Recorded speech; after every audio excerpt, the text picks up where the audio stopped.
Alright, guys, welcome to my series of previewing every single top four team at VCT Lock-In. Today, obviously, as you can see on screen, we're going to be starting with Loud. And yeah, before we get into it, make sure you guys subscribe and like the video if you enjoy, and leave a comment about what you thought. And yeah, without further ado, let's get into it. So, in case anyone doesn't know who Loud is and is just starting to watch VCT now, I don't know why you'd be watching my video, but hey. Uh, so they won champions last year against Optic in the grand final, uh, and then proceeded to lose two of their biggest pieces in Sasi and Pancada, who went to Sentinels. And going into this tournament, they have their two new players in Tui's and Kawanzine. And a lot of people, including myself, were skeptical on how well they could replace those two players.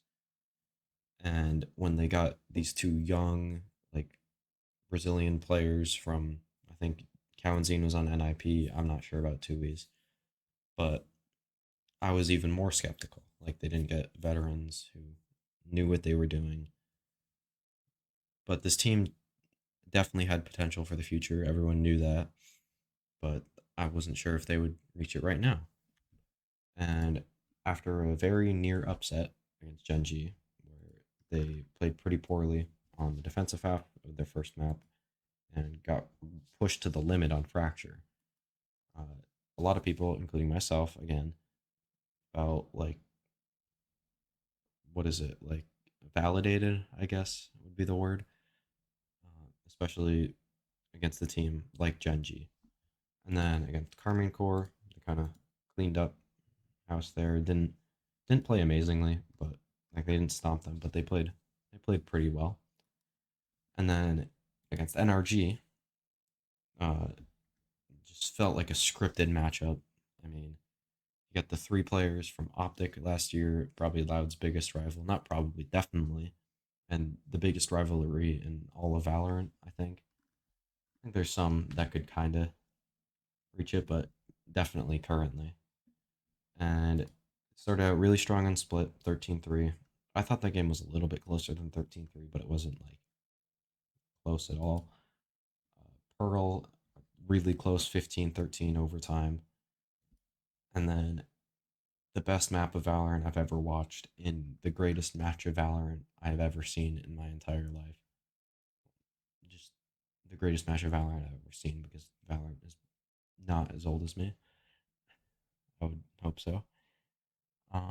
But yeah, and they managed to beat NRG and close it out. And with Ospas playing the way that he is, in my opinion, he's playing like the best player in the world right now. Um, it just feels impossible to stop at times. I mean, there were so many times, especially like in their two fracture games against Genji and NRG. It felt like every time they walked into Ospas with an op, he gets a kill and gets out every single time without fail, and it's just insane. I mean, this guy can play the Jet, he can play the Raze, he can. I think he's played Chamber in the past a few times. I didn't love his Chamber, but this guy is unlocked in this meta. His Jet is ridiculous.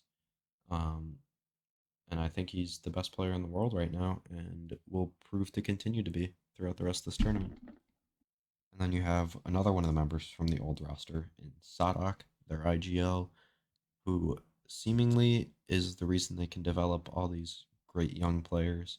Uh, he's also fragging at a very, very high level and proving to be extremely flexible. Um, he had like really, really nice game against NRG, especially on split.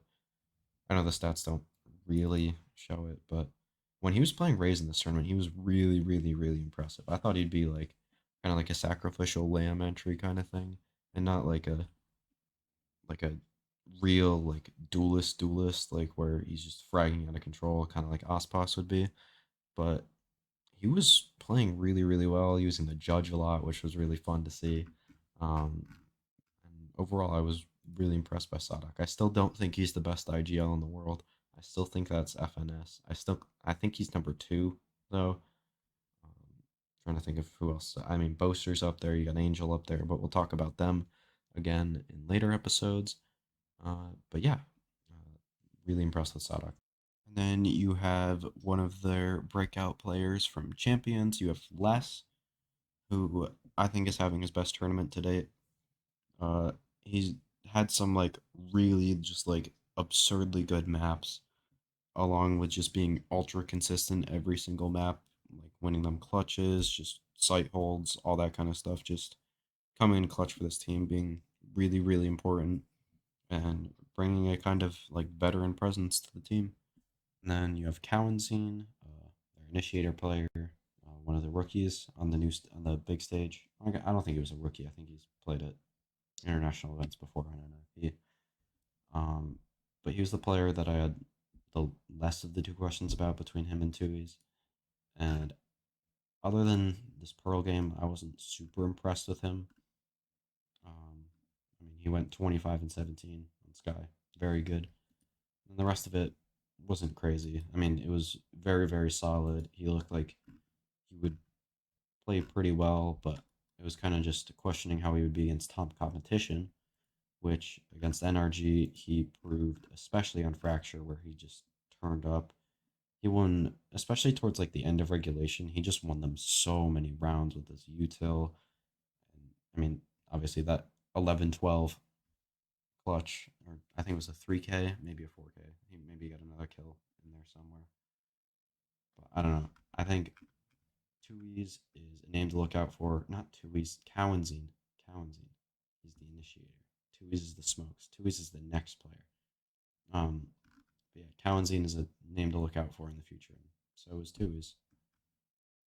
And then finally, you have Tui's here, the player before the tournament that I was kind of the most skeptical about, considering he hadn't played smokes before in a match before this.